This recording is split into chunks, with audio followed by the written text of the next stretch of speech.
noma ugcwele usizi kodwa imbokodo yokuqina le ibambishisa insimbi mzukulu uyahlakula kukhala igeja ugcwele insimbi sesizwa yile yankomo ukuthi silale sidlile ubisi danama ngikusho lokhu mina ngazalela ukuhlupheka nginhlekisa emphakathini nginani impuphu noshukela abanye bathi ngiyathakatha ngithule bengisukela angiyazi injabulo kodwa ezulwini ngiyokhululeka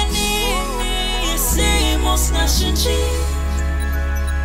inhlupheko ikhala usuku nemini kothemba kuwe wedwa mdali wami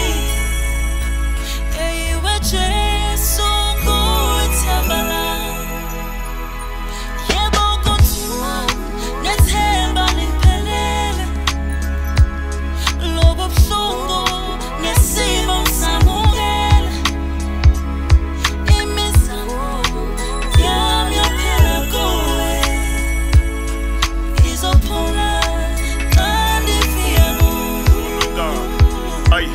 indokozo mine yami impilo inzima njengoba ubona amathuna bonke la ekhaya bangishiya lo mntwana osemhlane yena ubaba khe wamphika kusele mina nomzukulu masamba kuyosala inxiwa ngiyazi sisho sitha likhithi unalendlala lo mntwana engimtetile nina wamshiya ekhaya lo nomdala uhlale ebuza ukuphi umama wahambe yofuna itoha kaphindanga wabuya ekhaya mntanami kunzima kunokuphela iviki ngingadlile ngikhalela umzukulu abuye esikolweni elambile